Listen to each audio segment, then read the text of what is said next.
So today I'm going to teach a topic on the chapter solutions. So the topic is under colligative properties.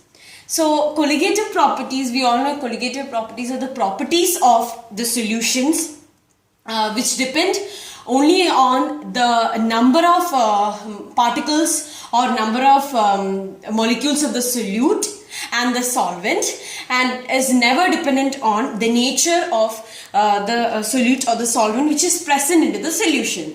Such properties which depend only on the number of particles and the number of molecules are known as colligative properties. So we have 4 colligative properties which we learn in this chapter. These are relative lowering of vapor pressure, which is P0A minus PA by P0A is equal to chi B, which is the relative lowering of vapor pressure in the solution is equal to mole fraction of the solute according to the Rolle's law. So this is the mathematical equation for relative lowering of vapor pressure. Then elevation of boiling point is the next colligative property. In that, delta TB, which is the elevation, the increase in boiling point, which is a difference actually. That's why I represent it by delta, is Kb multiplied by the molality, which is Wb by Np into 1000 by Wa. Similarly, depression in freezing point, we have delta Tf, and instead of Kb, which is the boiling point elevation constant, we have the freezing point depression constant, and the same formula. And we also have the last colligative property, which is osmotic pressure, and osmotic pressure is represented by pi and is equal to Wv by Mb into Rt by V. So in all these, from all these colligative properties, it is possible to determine the molar mass of the solute. From the expression for relative lowering of vapor pressure, we can determine the molar mass of the solute from elevation of boiling point, depression freezing point, and osmotic depression. From all the 4 colligative properties, it is possible to determine the molar mass or molecular mass of the solute. Okay, so that is a major advantage of these 4 colligative properties.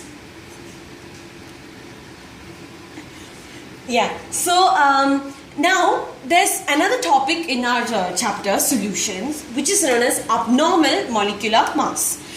Now, what does the term abnormal molecular mass means?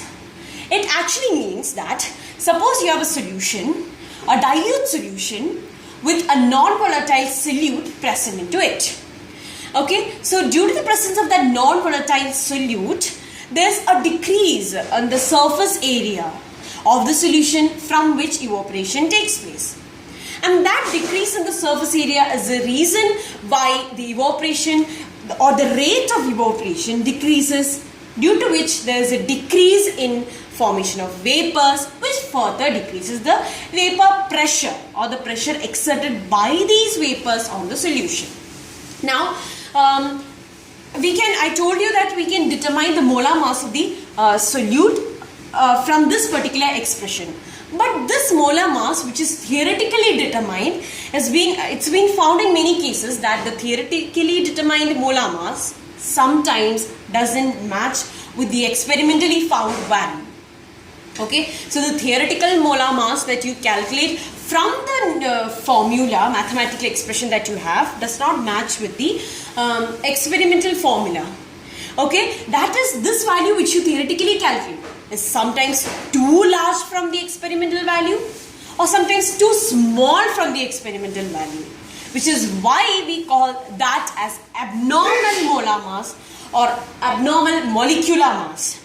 Now, what is the reason for this abnormality in the molecular mass? We are and since these are the colligative properties, and since these depend on the number of molecules, a number of moles of the solute and the solvent, the value which we get from these mathematical expressions are supposed to match with the experimental values, but that's not happening. There can be 2 reasons for that. One is the association of molecules, and the other is the dissociation of molecules.